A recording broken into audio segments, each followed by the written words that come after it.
You've reached the Love and Luck podcast.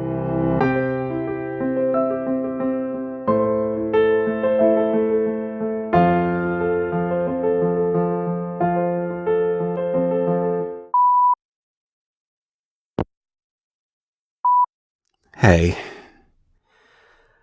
I've been watching Ricardo trying to learn to relax a bit more with Dogneris, and I've been thinking, I should be trying to improve too.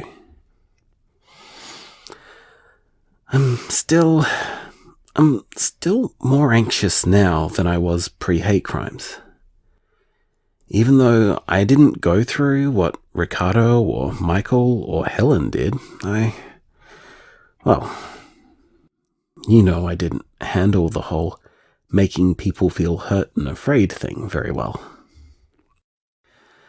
I'm obsessively worried about anyone getting hurt now, even more than I was before. And it's kind of silly sometimes. I know that. So I was thinking that something I could work on is the fairy lights. I know Helen and Mira love having them up, but I'm always so worried about them starting a fire that I don't let them stay up for long. And this is something I can fix on two fronts. Victor already pointed out to me that you can get LED fairy lights now, which are much, much less of a fire risk. So that's step one. And step two is just fucking trying to get over myself. Facing my fear, you know? I've already been sort of working on that. I mean, we put the lights up for Helen's birthday, and I managed to handle that okay. So, clearly I'm capable of getting over this particular thing. So, I'm going to ask Helen and Mira if they want to go fairy light shopping with me. And then we'll put them up. And I'm going to try and learn to like them. Not just accept them, but really try to like them. Because they are pretty, and they do look lovely on our back wall. I'm just never able to appreciate them because I'm always worried so much. So, yeah, that's today's task, I think.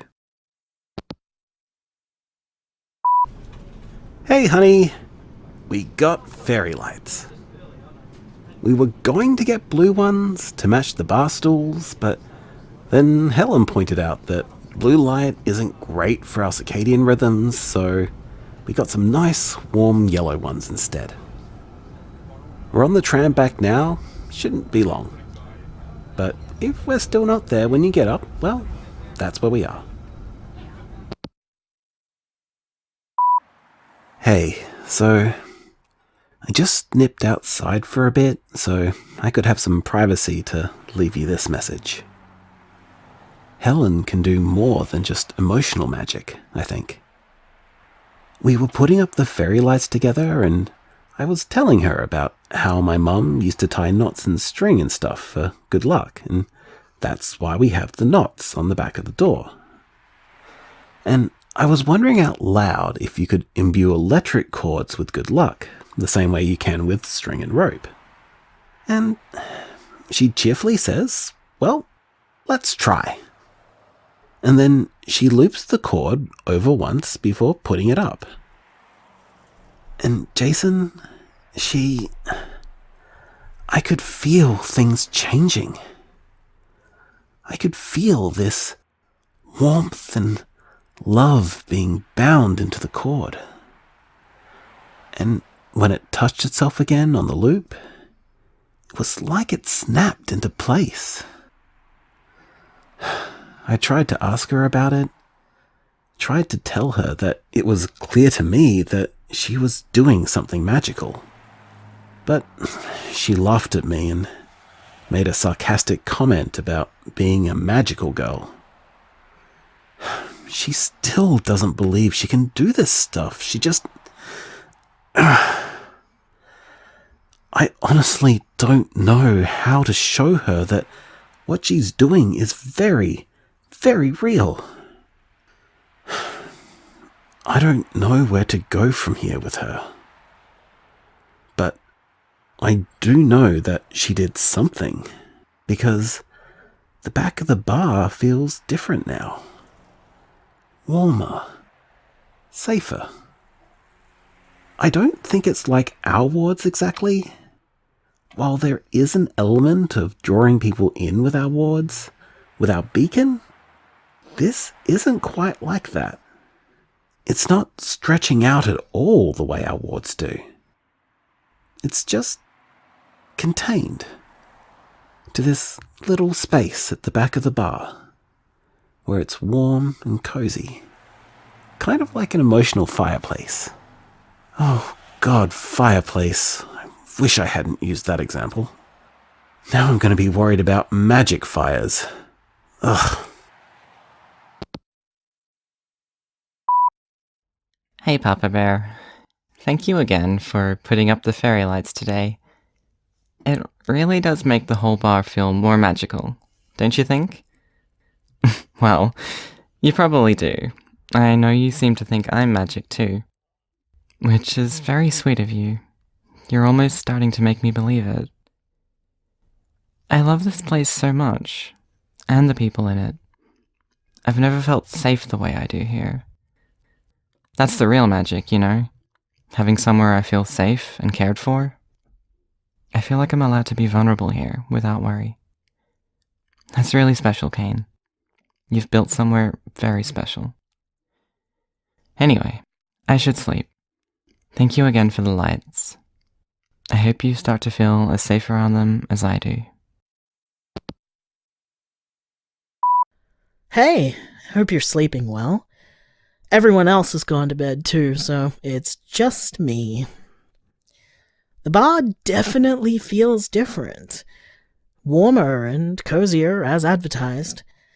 Tom and Brandon dropped by earlier tonight, and they both commented that the bar feels even nicer than it used to. So, yeah, Helen seems to have built an emotional fireplace out of fairy lights, like you said. Which is incredibly cool, incidentally. I know it's all a bit anxiety-inducing for you, but honestly, our girl did string magic with electronics. She's like some kind of techno witch. That's fucking awesome. I love you, and the lights look beautiful. See you tomorrow.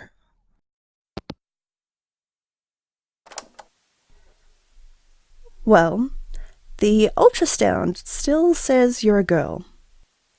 And I'm still 100% sure that it's wrong. I'm not sure why this discrepancy exists, but, well, I guess we'll find out who's right eventually. I'm pretty sure it's me, though. Anyway, Priya's been wearing the ribbon I tied for her a lot lately, even to work.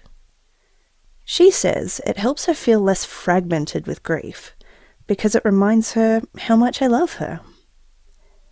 It's made me wonder what else I can do. I dug out this old book my mother gave me years ago. It's about macrame, which is a fancy word for decorative knot tying. I've been going through it, trying to learn a few simple things. Things I can craft as gifts for people without it being suspicious or strange. I haven't had a chance to experiment that much with it yet, but I have some high hopes.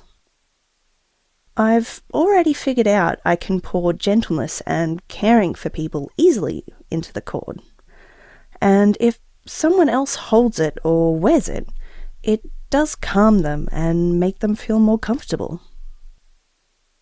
It doesn't seem to really take hold until there's a knot or a join in the cord, though. It doesn't have to be a knot. It can just be a loop or something. But there has to be some kind of closed circuit. It has to be complete somehow. Even if I build more onto it later, it has to have some kind of finished foundation, even a simple one. I can make chords that soothe pain, like I did for my friend that I told you about a few weeks ago. But the effect seems limited. I can't seem to maintain it for very long if I'm not actually touching the person I'm soothing. And if I am touching them, I wear out quickly. So, I'm still not sure what all this is, or where its limits are. But I'm learning.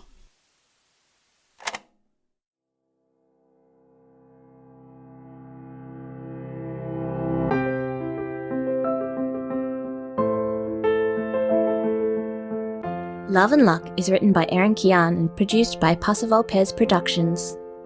Kane is voiced by Lee Davis Thelborn. Jason is voiced by Erin Kian. Julie is voiced by Nick Rumery. Helen is voiced by Ash Connor. Credits spoken by Rosalind Quinn. Recorded by Kermie Braden and Eris Barnes. Additional sound effects thanks to Carl Evans. If you're enjoying Love and Luck, consider backing us on Patreon. We do our best not only to make a high-quality show for you, but to pay everyone involved in its creation. Your monthly donation will be directly supporting queer art by queer people. Pledge now at patreon.com/PassavalPez. That's patreon.com/PASSERVULPES. For more information about Love and Luck, check out our website, loveandluckpodcast.com. You can also find us on Facebook as Love and Luck Podcast, on Twitter as @LoveLuckPodcast, and on Tumblr and Instagram as Love and Luck Podcast, or one word.